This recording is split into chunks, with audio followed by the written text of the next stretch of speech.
Hello, welcome to the Flute 360 podcast, where we incorporate a panoramic view of flute-related topics.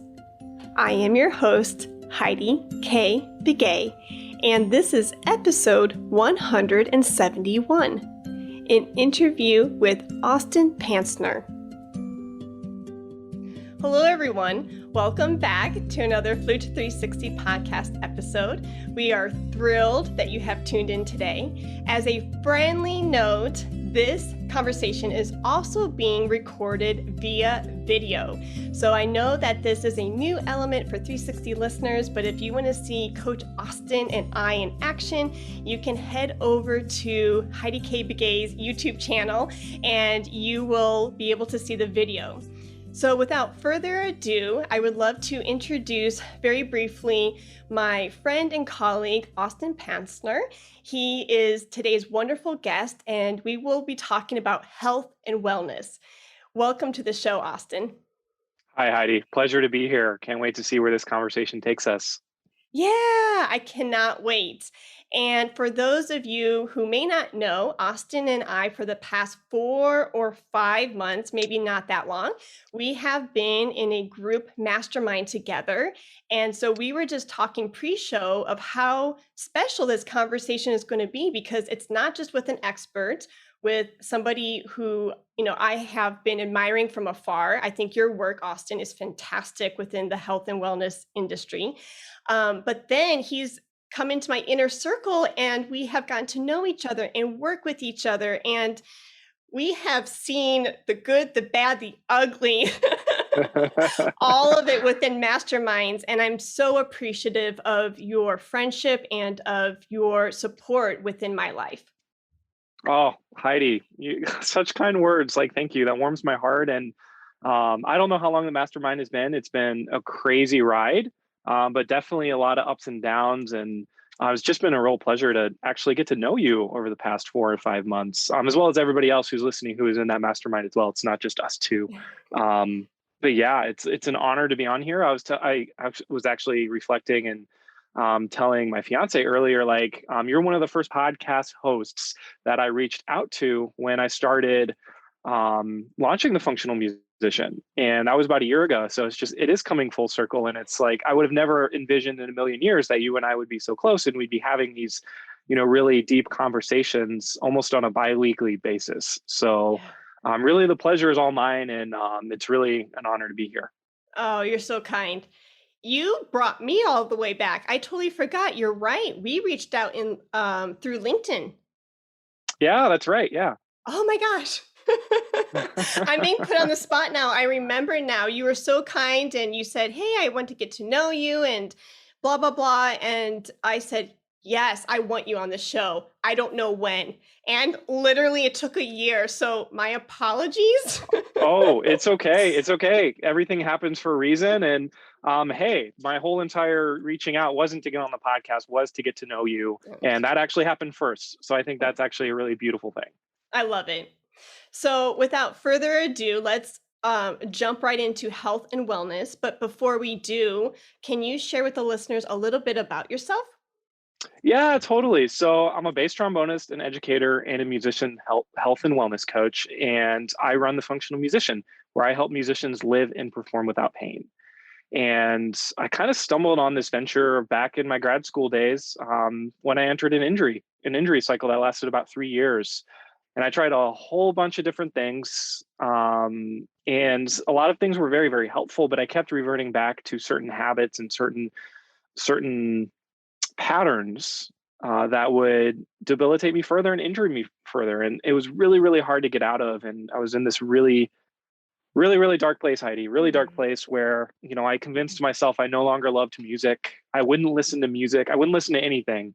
And I was really numbing myself to a lot of the pain, emotional pain and physical pain that I was experiencing. And it got to the point where I was like, all right, well, I just had my first doctoral recital. And the week leading up to that, all of these injuries kind of culminated into a big event that was very, very scary. I didn't want to do the recital, but I ended up doing it anyway. And it did not go well. It was very, very embarrassing. And from the first 30 seconds of that recital, I was just like, oh no, something's wrong. And it just went downhill from there. So it was a big mental battle for me. And after that, I was just like, you know, I spent the last 10 years in school pursuing this. I think I'm done. So I ended up, I didn't want to quit school because I did have like some scholarships and, I had certain people in my life that were supporting me through this process as well. So I just didn't want to quit out of the blue. So what I did was I had some money saved up and I did my research and I ended up getting certified from the National Academy of Sports Medicine and personal training and corrective exercise. And along the way, too, precision nutrition as well. And I just started applying the knowledge to myself to really learn it so I could teach it to other people. Because I was a regular member at the gym and I would see personal trainers who would try to teach things. And it's like there was definitely a disconnect. And I still think there's a disconnect with a lot of personal trainers, in my opinion, but that's a conversation for another time. But basically, like within the span of 6 months, as I was applying these concepts, things started making a lot more sense. Especially looking at like the National Academy of Sports Medicine has something called the injury cycle. And as I was reading it, I was in the library and I remember just like I had my headphones in, music blasting, and I just like screamed. Like not screamed, but I was just like, holy crap, like this all makes sense. I was Yeah. just like, oh my gosh, it blew my mind. And so I just started out like making improvements, and within 6 months, I was actually able to get back to performing. And when I was able to get back to performing, I remember the first recital I had.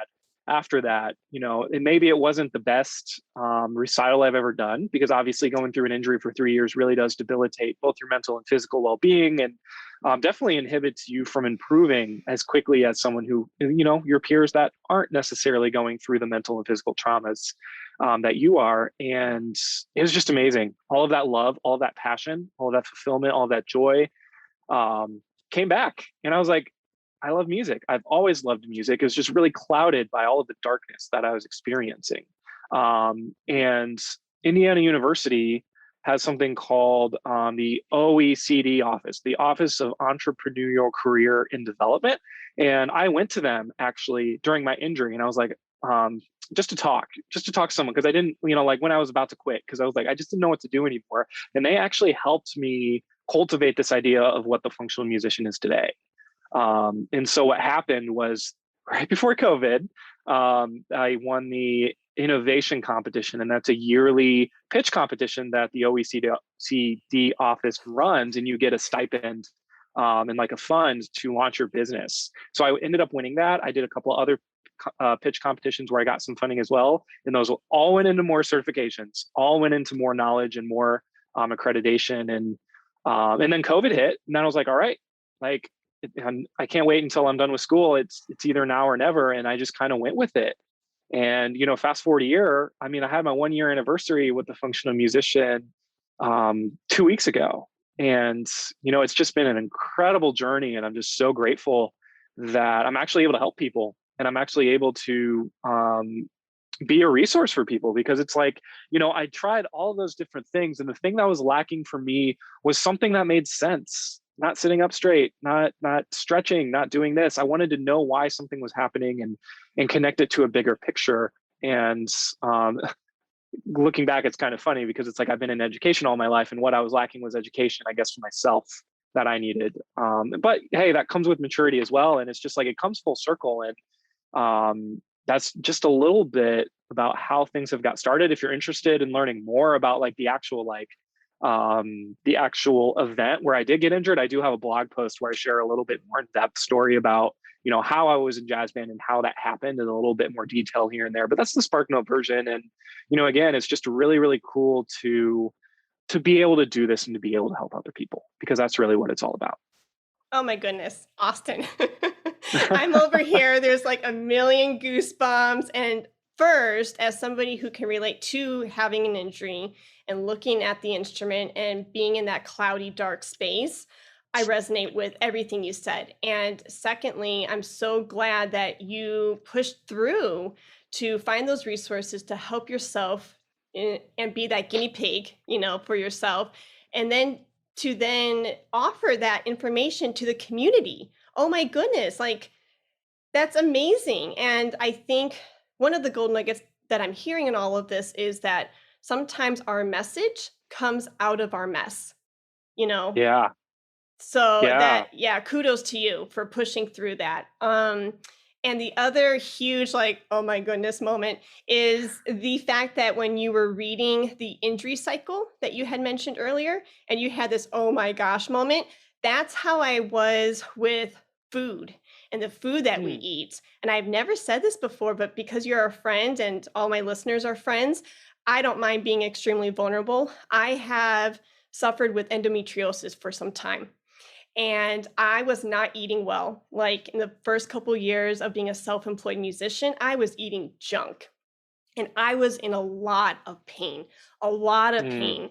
And I remember having that oh crap moment at Barnes and Noble. I was reading a book about the anti-inflammatory diet, eating fruits and veggies.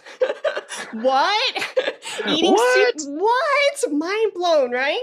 Superfoods and drinking water and not eating fast food and just hearing of how all of these additives and chemicals that are sometimes added to our foods can inflame us. And I went home that night, threw out everything from my pantry, and I was mad. I was I was mad because I don't know, I just felt like I was lied to. Not that it was anybody's responsibility, it's my body and the foods that I put into myself is my own responsibility, Right. but I was upset. And then I just went to Sprouts, the local, market, and I just started buying organic foods and really watching what I ate. And within months, my pelvic pain went from 15 out of 10 down to like 5 out of 10. It was dramatic. Amazing. It was amazing. And so, anyways, that's not to divert the conversation, but it is to just resonate and just to piggyback off of what you said of having that aha moment. And if you haven't had that, it doesn't have that same, I don't know, feeling within you. And when you said it, I was just like, oh my gosh, yes, yes, yes. Somebody's been there too. So I just wanted to piggyback off of that. Yeah. Well, thanks for being so vulnerable and sharing that with, me and your listeners. I mean, that's what a story. And that's just such a great lesson and a great reminder that the food we put into our body, we can control that. And it does matter. It has a dramatic effect on our mental and our physical health. And like for me, like I can't eat fried foods or else like I get really bad acid reflux and some other things that happen in the body as well. And it's just something that I've had to learn the hard way as well. And granted, I wasn't in pain, but as we start eating healthier foods, and actually this might be a good question just to ask you, Heidi. It's like, as you transitioned from this lifestyle of eating fast food, not eating healthy, that musician almost like mindset and habit cycle we get into from school. How did you feel like 6 months after you started eating all of these healthy, nutritious foods? Yeah, and it wasn't just, the pelvic pain that reduced, but it was also the fact that I could sleep better. I had more energy. I was happier. I didn't have as much anxiety. I could think clearer. And it was just this holistic thing that was happening. And I was so grateful to have a mentor and a dear friend of mine, Kristen Caliendo, out in California. I would call her in the parking lots between lessons, and I would just be crying. I'm like, I can't Hmm. sleep at night. I'm in so much pain. Just put a fork in me. I'm done. And she was like, Heidi, I love you, but I'm going to be real with you. You are not eating well. And from there, that aha moment, that light bulb, and that seed was planted. And then I started looking for the resources like and then it just came full circle. And when I had that moment in Barnes and Noble where I was just like, oh, shoot, duh. I mean, come on. The earth gives us, food to better our bodies and our minds. And sometimes we forget that. And, but, anyways, yes, all of those benefits stemmed from changing my diet. Yeah. Oh, beautifully said. That Yeah. is such a beautiful thing. Yeah. Cool. So I think that segues beautifully back into body health and fitness, and specifically in your area of being a health coach. So you are ABD right now at the University of Indiana, correct? Almost Almost ABD. I'll ABD. be, Okay, yes, hopefully in October. I have a final oral exam and then I'll be ABD. that's amazing. Yeah, so cool. So you've talked about like your journey and how Hmm. you ventured down this path of health and well-being. We will definitely post, if it's okay with you, the link to the blog that you just mentioned in the show notes Okay, yeah, below. of course. Okay, cool. So you've been studying about the body and everything, and throughout your studies, what's the one gold nugget that you wished more musicians knew about their bodies?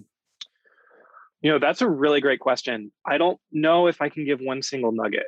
Okay, So I think I'll give a couple because they all kind of blend into each other. But okay. something that really resonates with me is the more I learn about the body and the mind, is the more preventative care the more musicians need to prioritize preventative care versus rehabilitative care.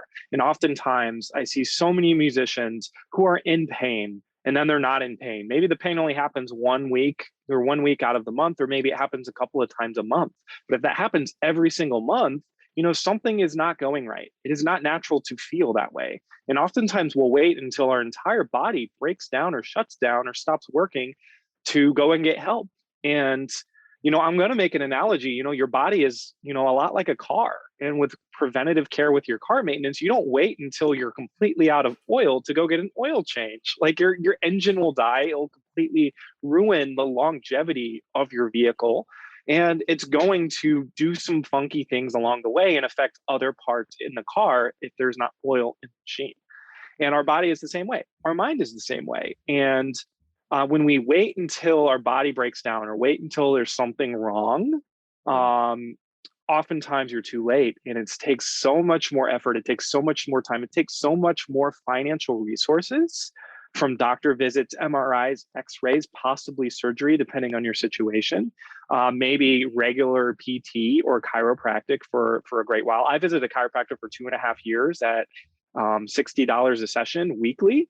Just like calculating, that's 150 sessions times 60, like, or wait, yeah, 150 times 60 roughly. Like, that's a lot of money, especially for someone going through grad school. So it's like, I would encourage everybody, because preventative care is a lifelong journey, to go do something today. Go do something right after this podcast and just start learning, because there is so much great information out there. There's also a lot of conflicting information, and can be hard to, bounce between the two and really figure out what works. But, failure is a great tool for learning, and you can be your own guinea pig. And I think people often forget that, our health is our responsibility. It's not someone else's. And when we go to someone and we're like, hey, fix me, I'm broken, that takes the responsibility off you and puts it on them, but it's not their responsibility to fix you. That's really on yourself to show up for yourself and start looking for those resources and start really asking these questions like, where do I want my life to go? Am I happy with,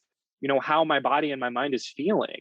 Like, what do I want to do with my career? And if you can answer those questions, you can start to formulate a better vision of where you want your health and wellness to be and what it needs to be in order to support you. And I just encourage everybody to just go do something today, because we're like in a world of information gatherers where there's so much mm. information. Like, there's never been a time in history where there's been so much free information available right at our fingertips. Like, our phones are literally supercomputers. And the thing about making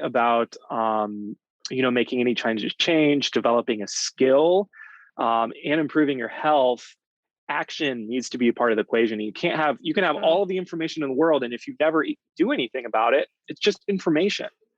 But you need that yeah. action and implementation in order to help you, in order to develop any type of skill, whether it's music or whether it's health and wellness. And Mm. um, so that would just be one thought. And sorry, I kind of went down a little rabbit hole there. But my other thing too, Heidi, would be that the body is always changing. It's always Mhm. adapting to its environment.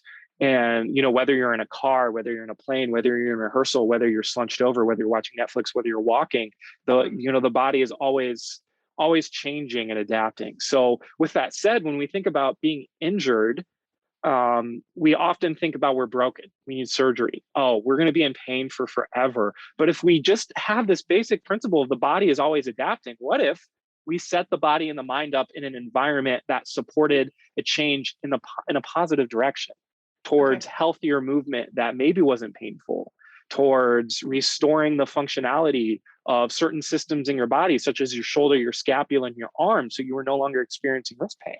Hmm. And this is something I'm constantly asking myself, is like, how can we adapt your body to how can we set up your environment to adapt your body towards a positive change, a change that would help you and your um, sensitivity to pain start to decrease? Hmm. How can we adapt the environment in a way that promotes a certain physical change that you want to make, whether it's, I want to gain 20 pounds of muscle, or I actually do want to lose some weight. And I don't think there's anything wrong with wanting to lose weight or wanting to gain weight. They're both viable, and everybody has their own reasons and motivations. But just knowing that the body can always change puts the power on us, and we Hmm. can now start, if we develop the tools and we have the right knowledge and the resources and systems in place, we can start to actually change our mind and our body to a way where we feel good about it and we feel Hmm. comfortable, and we just feel really really happy and really good and just energized and fulfilled with ourselves. And I think that's a really, really important thing, and something that I definitely Hmm. neglected in my injury cycle, is like, you don't know how good you can feel if Hmm. you approach your life in a holistic way.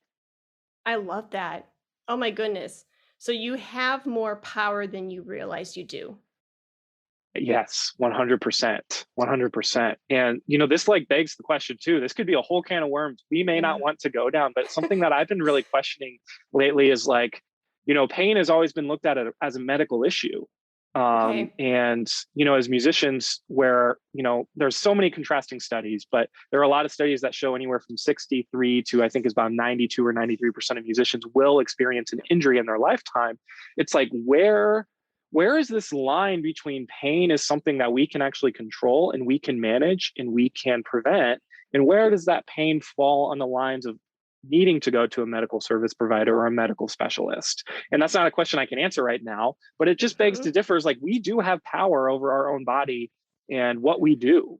And I think that power is a lot more, it can be, it's an underutilized tool at our disposal. And I think it's a very powerful and effective tool that we need to start questioning and just starting to plant that seed. And I think that that's a really important link that's missing in just health and wellness in general in the United States right now.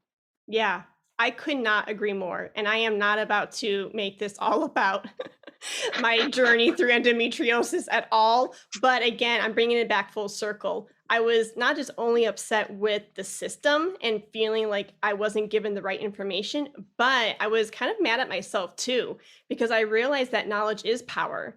And I had a lot to say in my own health and well being. And I'm the main person of my own health and well being, right?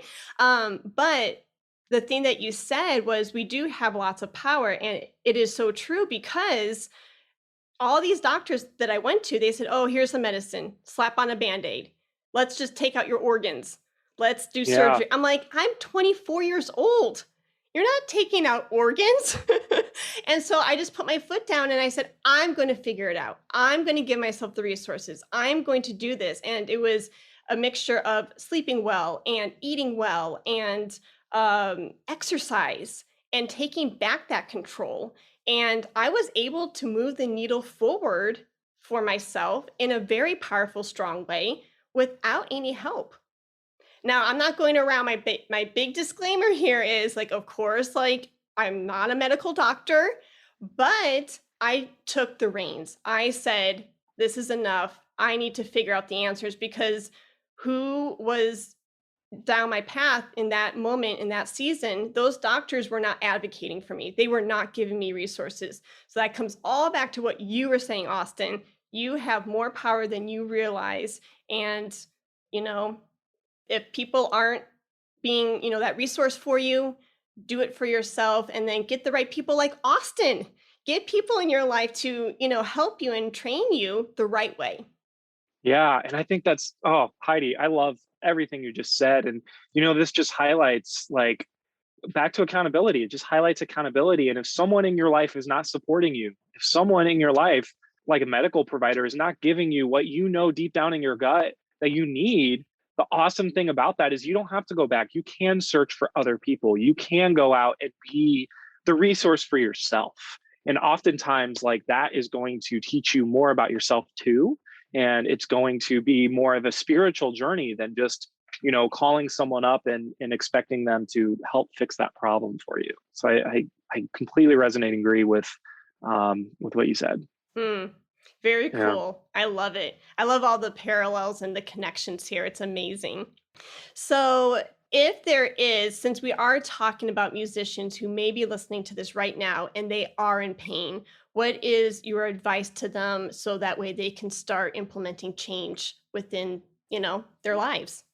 Yeah. Yeah. That's a really great question. And I would like to answer that question with some questions. I think it's really important if you are going through pain, Mm, it's to get help. I think that's the number one important thing. And number two is, like, actually number one would be, please don't ignore it. Like, please don't ignore it. We have a way of numbing ourselves to the pain, whether that's, or desensitizing or numbing ourselves to the pain, whether that is alcohol, medicine, mm, drugs, illicit drugs, or maybe something like what you said, Highly, like sleep, hydration, nutrition. Those are all ways to help with that.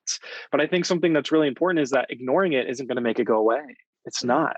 mm, So, with that said, really dedicating yourself to your health and your change. And oftentimes when we're like in pain, like, a lot of musicians can fall into this trap of like, oh, it's just part of my daily life. It's part of my life that I just have to accept. And that's mm, simply not true. And what's really going on is we have some mindset limiting belief stuff happening. hmm, And we really need to look at that and start to question, is my chronic pain actually supposed to be happening? Does it have to be like this for the rest of my life? And I don't think it does, because, to quote Henry Ford here, like, whether you believe you can or believe you can't, you're probably right. And it's really a mm, self fulfilling prophecy in that time. So, if you truly want to get past this pain, number one, you got to believe. You can't ignore it. And asking for help can improve your situation so much. Is the first thing that you try going to completely get you out of your injury and recover you? Probably not. But mm, it's going to help. It's going to improve. It's going to educate you, and it's going to teach you a lot of things that could either work, or maybe some more information on, okay, maybe that wasn't the right decision to do. 6 days of strength training when I had a shoulder injury, and now I injured my shoulder even more, mm. as just like a really extreme example. But just by asking for help and really dedicating yourself to the process, even if someone else isn't able to help you, that assures that you're not going to quit if you hit a roadblock, or if you take a couple of steps back. And oftentimes during this process too, it can be such a confusing and overwhelming and uncomfortable process, because oftentimes you do have to take a couple of steps back to take more steps forward. Hmm.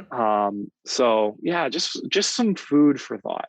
And it's like, whenever we're making some type of transformative change, and what I do with my clients is we work on their lifestyle habits, we work on developing a movement routine, as well as other somatic works for the body to help go through a process that's been very consistent with helping people overcome that pain, and sustainably keep it away. But when we're making that change, it is difficult. It's super, super difficult, because we're creatures of habit, and we'll always have those moments where we're like, oh, Heidi, I just don't want to do a podcast today. Or, oh, I really don't want to play trombone. Or it's like, oh, I have pain in my shoulder. And it's like, oh, I really don't want to do some shoulder movements right now. And I really just don't want to work on developing my body awareness a little bit more. And in those moments, it's so, so important. Again, going back to dedicating yourself to yourself, finding ways to show up for yourself during those difficult times is going to be really, really key, because we all have difficult days. And we're Okay. always going to have those times where we revert back. And if you can catch yourself and also recognize, like, oh, okay, I reverted back to my old habits, like, let's get back on track, as opposed to being really, really hard on yourself. Again, going back to that mindset, that's something that can be also really, really helpful, as you go through this process that's going to feel really, really uncomfortable. Okay. So as you're making new goals and creating new habits, what is like one tactic or one gold nugget in order to make something new feel like a scheduled habit. Am I saying that Ooh, correctly? yeah, I think I know what you're saying. So how can we ingrain a new habit to where it's natural instead of like having to think about it kind of thing? Right, yeah. Yeah, there's a couple of tools you can do. I love tracking. Tracking. I have like a weekly checklist that myself and my clients use just so we can be truly honest with ourselves if we do a habit and if we're showing up for ourselves. Because oftentimes, like the mind will make up stories in the absence of data. And if I asked, like Heidi, like if I was like, all right, we need to work on your hydration. How was your hydration the past week and you haven't tracked it? You'd be like, oh, yeah, it was good. I think I got like 6 cups a day. It's like, well, did you? It might have been 8, it might have been 4, it might have been 6, it might have been 2. Like we don't know because the data is not there. Okay. And it could also encourage you to have that check mark and be like, wow, this is the 7th day in a row where I've done that habit. That's really, really cool. Like I'm motivated to do it again today. And oftentimes, like with the new habits, like you can feel momentum happening the more you show up for yourself and the more you do it. It'll happen around like day 3 or 4. You'll start feeling like you want to do it every day. But Okay. then something that's really important when we're making a change is the awareness of reverting back to a habit. I think that's actually probably the most important thing because if you're not aware you're reverting back, you Uh, won't have an awareness of where you're going. It would be like basically like you're swimming out to a buoy in the ocean and your head's completely down and you don't look up until you think you're at it and then you realize, oh no, I strayed like 100 yards. It's that way. I gotta divert. So with that said, what we can do, catching yourself, like if you have a rough day and then getting back on track the next day, because that second day is so important because that second day you start to build a habit. You I start to build a see. habit of not doing that habit.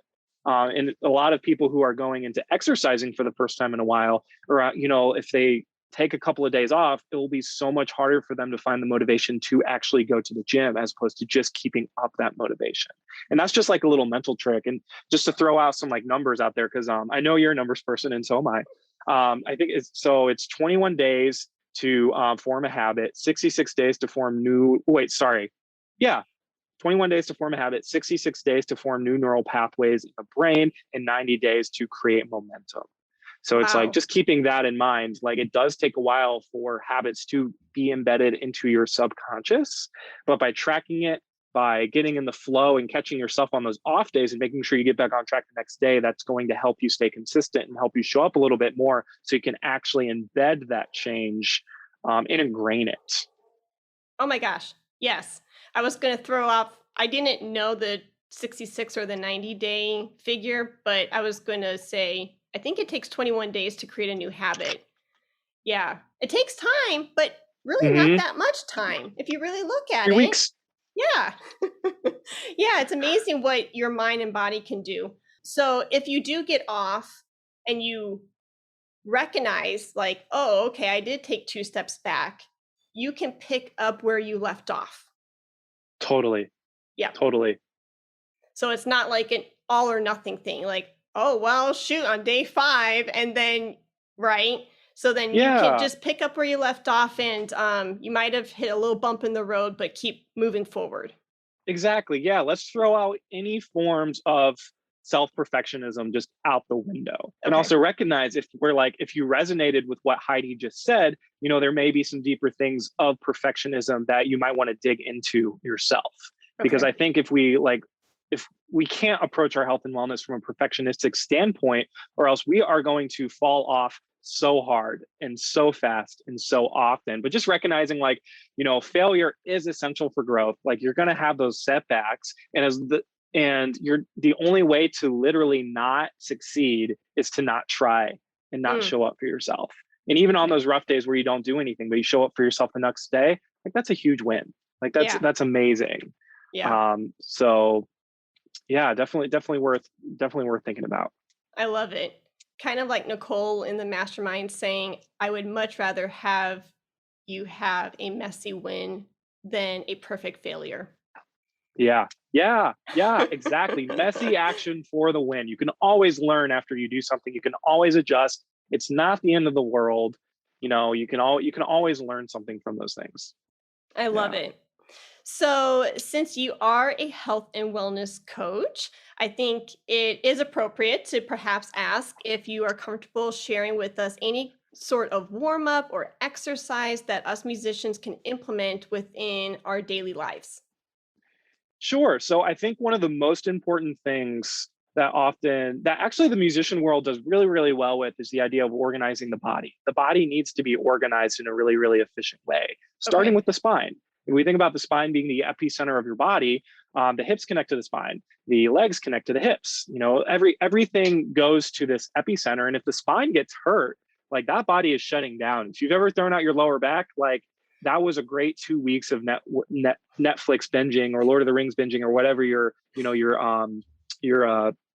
poison of choice is. But it's like organizing the body is just a great first step to take and check in with. So what I'm going to do is I'll guide you through just a quick exercise I call the organizational exercise that I teach all of my clients and I do on a regular basis as well. So when we're doing this, the important thing to realize is that everybody's different. And with organization, like if you've never done this before too, like a way of organizing your body, like this is a skill that does need to be developed. Like your body is going to revert back when we stop thinking about the organization. So this is something I do before my mobility routines, before I play trombone, even when I'm sitting, just to check in and see how things are going. So the whole idea is that we're standing feet shoulder width apart. And what we're going to do is we're going to squeeze our glutes. So we squeeze our glutes. And then what we're going to do is we're going to rotate our feet into the ground. So our feet are still going to be pointing straight away, but you should feel an entire activation in your lower body. You should feel your feet generating this almost like torque-like, and you should feel torque-like energy, and then you should feel your glutes squeezed. Next thing you want to do is take a deep diaphragmatic breath. So your stomach's going to go out a little bit. You're going to exhale, and the stomach is going to come inward. And this is the idea of bracing. And what we want to do is we just want to maintain this bracing. And it's not a lot of effort. It's like a 2 out of 10. It can be very, very light. So we should have braced abs. We should be squeezing our glutes and rotating our feet into the ground. Next thing we want to do is check our shoulder position. And if you look at your thumbs, we want our thumbs to be pointing straight away. If they're pointing towards each other, you have a degree of internal rotation in your shoulders. So we just want to reset our shoulder position and put them in a more neutral, organized sequence. So we're going to lift our hands up. We're going to open them, palms up to the ceiling, and we're going to slowly go back until we feel a pull. We're not pinching our shoulder blades together. We're stopping right before that, and then we'll relax our hands at the sides. And if you do it right, your thumb should now be pointing straight away. If this is the first time you do it and your thumbs aren't pointing straight away, just go ahead and give that exercise another try so you can reposition those shoulders. And then the last thing we want to do is we just want to guide our head downward. It's called flexion, and guide our head upward into extension all the way up. And then you would just want to slowly guide your head down, and it's going to find the most balanced position naturally. And then, of course, we don't want to be squeezing our glutes and twisting our feet the entire time. So you can actually relax that now, but keep your abs just a little bit braced and check again with your thumb position. If you need to adjust those, go ahead and do so. But this is something where this is an organizational sequence that lines up the feet, the knees, the hips, the abs, the shoulders, the head. 6 different checkpoints that we want to be aligned. And it's important to recognize that throughout our daily life, our tendency to round forward and slump is super, super heightened just because we live in a world where we're constantly looking down and constantly just at the computer or constantly in this rounded shoulder position. And what's really, really cool for those of you that have been watching the Olympics, this is the same, this is a very similar organization that you see top tier athletes doing at the Olympics. They will literally do this before they pole vault, before Wow. they throw a hammer, before they'll do any type of thing. If they're at the highest level, they are very, very highly aware of how to organize their body and the Huh. importance of organizing the body before doing any type of athletic events. And I'm a huge believer in why I got into the sports science realm of things and not body mapping or Alexander technique or Feldenkrais is because I believe that if Olympic athletes can do those physical feats without pain, those same concepts are going to apply to us at a much, much smaller load. So I think there's a lot of similarities here and a lot of opportunity for learning from the sports science realm that's literally 40, 50, 60 years ahead of musician health and wellness in terms of research. So Wow. again, another can of worms, another can of worms. But I think it's just crazy to think about, like, if athletes who exercise 4 to 6 to 8 hours a day can do these kind of things, why can't we? Why can't Yeah. musicians do the same thing? Yeah. And we should be doing the same thing. Oh, 100%, Yeah. 100%. So I think that's, of course, like organization, like pain is usually a lagging indicator, means it happens after the fact. It's like evidence, it's information about what happened, not Mm. what is happening. Although that's like pain can be happening also in real time as well, depending on what the situation is. But pain is super, super complicated. So if you are in pain, this organizational sequence is not going to help you get out of pain, but just recognizing that the body is always adapting and we need the body to be in an organized and functional position at various parts of our life can really just help start bringing awareness to how you hold yourself, how you move throughout the day, and Hmm. how your posture um, is being supported. Wait, how your life is being supported by your posture, from when you wake up, from when you go to bed. I love it. So I'm so excited to hear about this nugget of organizing the body, and I resonate so much with this. And just making a connection for those of you who have not listened to episode 169, I would do that because Spencer was talking about similar nuggets to what Austin just said, and he was talking specifically about the spine. So I just love making those connections and how all the dots are just like doing this in my brain. Yeah, I can't wait to listen to that episode too. That's awesome. Oh my gosh. Thank you so much for going through that exercise, Austin. Yeah, I hope it was helpful. And if anybody has any questions, like, feel free to reach out to me. I'm on Instagram at the Functional Musician, or if you're my Facebook friend, to like totally just shoot me a message. I'm, always happy to be a resource for people. And it's just amazing. It's just amazing how rounded our shoulders can get if we're not paying attention. So if you're Okay. someone and your thumbs are pointing towards each other, give that organizational sequence a try and Okay. see if you notice a difference in how that feels.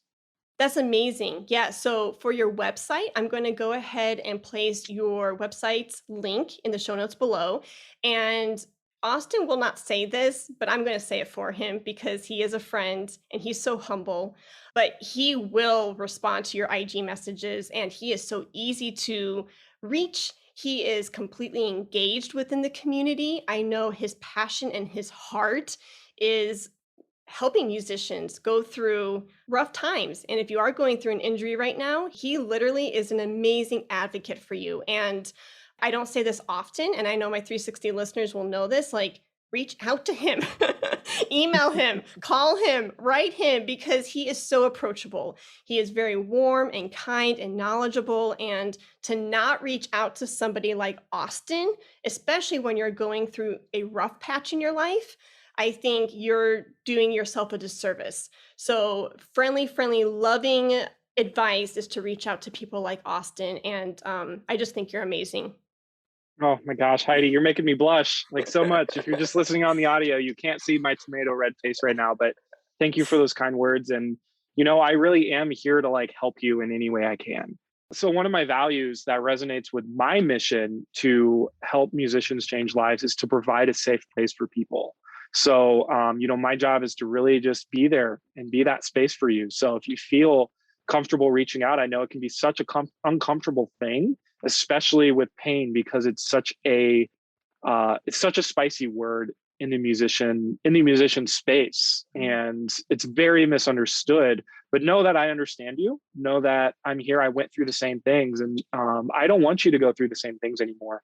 And that's literally why I'm here. So if you feel urged, if you resonate with any of the things that Heidi and I talked about, like, please reach out to me, and I'll totally make that time and space for you. Awesome. And what is your website's URL? Yep, you can find me at thefunctionalmusician.com. Awesome. And yeah, Cool. So I know we've talked a lot about health and wellness, but before I end this lovely conversation, do you have any last sentiments that you would like to offer? if I could give one piece of advice, it'd just be go take action, because again, preventative health is a lifelong journey. If you don't use it, you lose it. And just to like throw, like from a preventative standpoint, I mostly deal with musicians who are going through an injury. But on the other hand, like we still want to have a holistic approach to our preventative health as well. And I have something called the 4 pillars. The first pillar is environment, and that's something in there called the health and wellness triangle, which is nutrition, hydration, and sleep. It's your practice habits, it's your practice breaks. And then we have pillar number 2. It's all about body awareness. And this is what the musician health and wellness industry is really great at, because you have Feldenkrais, Alexander technique, yoga, mobility. These are all great tools to develop body awareness, just being able to recognize how your body's organized, being able to recognize what the signs your body is telling you, not just like, oh, my body has tension. Well, tension is just one descriptor word. Is it dull? Is it achy? Is it painful? Is it fatigued? Is it sharp pain? Is it burning pain? Is it a muscle activation because muscles are designed to activate? Or is it a muscle relaxation because muscles are also designed to relax? And those are always all of those words and descriptors fall under the term tension. So just being able to recognize what that actually means. And then you have pillar number 3, which is being able to actually organize your body. So this also falls under the umbrella of being able to play your instrument in an organized fashion. So your posture while you play, as well as your posture throughout your day. Like, how are you sitting right now? And sometimes our body does adapt to our poor ways of organizing. And you could have rounded shoulders, you could have upper cross syndrome, lower cross syndrome, different postural adaptations that have happened from prolonged misalignment in your body. And in that case, strength training is going to come into effect. So strength training isn't always bad if the tool is used for specific reasons. So that's pillar number 3. And then pillar number 4 is your mindset and mindfulness. This is something we can definitely talk about in another conversation, Heidi, because I know you and I are like, we geek about this stuff, but like, it doesn't matter how much injury prevention you do if your mind is not supporting your growth, if it's not supporting your career, if it's not going to support you through the really, really tough times, that is ultimately going to hold you back more than, let's say, experiencing pain would. So doing something like developing a meditation practice, a journaling practice, maybe like a daily walk, something that gets you really connected to your mind and starts developing awareness about the emotions you're experiencing, and also tools to cope with disappointments and rejection. Because as musicians in our industry, it's just like, with auditions, you're going to be told no more than yes. Like all the way from middle school, trying out for All-State Band, you're being told no. So it's something that if you can have a mindset and just being able to look at the positives and look at gratitude and look at those opportunities of failure for opportunities of growth, then that's actually going to help you be more sustainable in whatever process or whatever career performing path you do decide to take. So if there's a particular pillar that resonated with you, like go and learn about that pillar. Like just go and do it. You don't have to do it all at once. Again, this is a lifelong journey, but just recognizing that, learning takes place from you, from action. Like go out and do the thing. Like we believe in you. I love that. The 4 pillars are amazing, and I'm such a visual person, so that really helps ground me and taking in that information. Well, good. Yeah. I'm glad that was helpful. Yeah. And I will say, y'all, that Austin literally, with that 4th pillar, the mind aspect, he's been such a great friend and coach in the masterminds to me. He's like, I challenge you. I challenge you. And I often find myself saying that word now in my own life. And so I want to just put a shout out to you, Austin, for being a coach to me in the mastermind. And he has given me so many amazing different journal prompts. And so when you said the mind element, and tools to help you get through those hurdles, I was thinking instantly of those journal prompts that you have given me in the past. Yeah, totally. And I'm so glad they were helpful. And I do use the phrase, I challenge you. I do use that a lot. And it's just funny because, as an educator and a teacher, we can't force anybody to do anything. So by challenging someone, it kind of puts the accountability on them, and recognizing that it's also really, really difficult and something that's actually really inspiring. I know we haven't really talked about the mastermind thing, but Heidi and I are part of a mastermind together. And what's really, really cool is that we all challenge each other. And, doing these types of things is really uncomfortable, and being vulnerable with other people is uncomfortable, but it's so worth it from a growth aspect. And, I find that as a business owner, as a business owner and a musician, my growth is directly related to my personal level of growth. And I can't have one without the other. So it's Mm. just amazing to see how both of those things go together. And from watching you as a business owner and a flautist, Yeah, a flutist. performer, seeing both of those things live really, really symbiotically together, and those both growing with the level of impact and personal growth that we're both going through. Yeah, I couldn't agree more. Very cool. So, in the very last segment of the show, I do a fun segment called picks. Do you have a pick for the listener today? Yeah. So this is going to be a non-musical pick. Is that okay? Oh, I love non-music Okay. picks. Yes. So I just got done off of like a week-long vacation, and I love Outer Banks Netflix series. They just came out with season 2. I would highly, highly recommend you check it out. They're like, I think it's like 10 to 12 episodes a season, and they're all basically an hour long. But it's one of those where you start, and it's like by episode 2, you're just like, oh no, oh no, it's happening. Oh no, I gotta cancel all my stuff for the next 3 days. Like, like back when there was that chess one. What was it? The Queen's Gambit. Like I after that love first episode, I was just like, oh, hooked. thank goodness this is a limited series, because bye bye productivity. Right? Yeah. So if you're feeling Netflix binge worthy time, Mhm. highly, highly recommend that. Outer Banks. Oh, I needed that because I'm actually needing a show recommendation because I'm finding myself rewatching Netflix shows. And they're cool. That's great. I like to rewatch, but I needed something fresh. So I appreciate this recommendation. Yeah. Yeah. I think you'll like it a lot. It's pretty Yeah, cool. cool. And my pick today is a couple things. One, I'm going to piggyback off of this Netflix pick that Austin just gave. Since I am rewatching things, my Netflix pick is actually The Walking Dead. Nice. Which is so unlike me. If anyone's hearing this right now, they're just like, "Are you serious? Really?" Because I'm not into gore or zombies or things like that. I'm just not. It's not in my nature. But The Walking Dead is phenomenal. It's mainly because of the characters and the plot. It's just orchestrated very well. Have you seen Walking Dead? I have not. I I have think you not. would like it. I think I would too. That's definitely always been one of those shows that I've been curious about. I just never have started. Oh, start it. Seasons 1 through 9 are phenomenal. They did season 10 kind of in the midst of the pandemic. It's not their best, and I'll give it to them like, okay, I'll throw you a bone. You're shooting it in the middle of a pandemic, but seasons 1 through 9 are beautifully done. Season 10 is not my favorite. But Yeah. oh, Rick Rhymes and Daryl, and it's all good.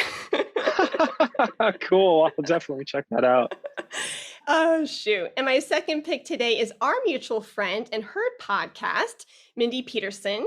Her show is called Enhance Life with Music, and Austin was actually a guest on her show not too long ago, and it's episode 79. I love Mindy and her mission of the show, and if you are into needing a new podcast and some fresh, valuable content, check out her Enhance Life with Music podcast. It's a podcast that takes a holistic look at the power of music in our everyday lives. That was a great episode, by the way, Austin. Yeah, she's a great host. I loved that conversation, and as I like reflect back, that conversation just went by so fast. It was like 45 minutes to an hour, but Yeah. it was so easy, and I just blinked and it was gone. So Yeah. definitely worth checking out for sure. Yeah. And she's a beautiful pianist, too.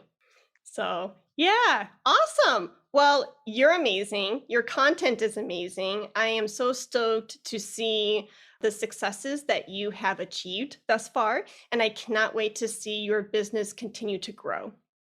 No, Heidi, you're amazing. Like, thank you so much for having me on the podcast. I'm excited to see how your business continues to develop and grow over the next coming years. And again, if anybody has any questions, like, feel free to reach out to us. I know Heidi has helped people with podcasts and develop those, and it's definitely been on my radar as I've been, toying with the idea of starting a podcast as well. And when that happens, you'll be the first one I call. I better But be I the first person you call. Yeah, calling me out. I love it. Oh, shoot. No, Yeah. yes, I would love to be that support for you, and it would be a lot of fun. Yeah, for sure. And, thank you so much again for having me on this podcast. I hope, if you're listening, you found some type of value from this conversation. Just as a reminder, like, please go take action, go do the thing. You have more power than you think. You can do this. And if you have any questions, like, I am here as a resource for you. Amazing. Thank you, Austin. Thank you, Heidi. The School of Music at Texas Tech University prepares professional musicians, educators, and industry leaders to take control of their futures. The people, the program, and the power of a top-tier university differentiate our TTU School of Music students. We ensure that TTU faculty, students, and alumni have 3 keys. They engage successfully as scholars and performers.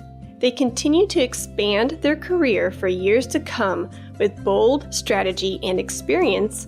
And they serve impeccably as leaders who understand the process, the peak performance skills, and people value that makes TTU's School of Music and Lubbock, Texas, a destination of choice. People are at the heart of our institution. This commitment ensures that each student experiences major ensembles, band, choir, jazz, orchestra, and opera, chamber music, stellar academics, as well as individual attention in private lessons. The vernacular music program with tango orchestra, mariachi band, Baltic and Celtic ensembles, medieval band, and research forums differentiates the TTU program by being an offer for both undergraduate and graduate students. Performance facilities include the 541-seat Hemley Recital Hall, which houses an 84-rank whole camp organ consisting of 4,469 pipes. Home to the largest instrument collection in West Texas, the School of Music provides Fazioli and Steinway concert grand pianos, a Kingston French double harpsichord, a Martin harpsichord, and we are fortunate to have a 36-bell carillon. The School of Music is an accredited member of the National Association of Schools of Music and offers bachelor's, master's, and doctoral degrees in music and music education.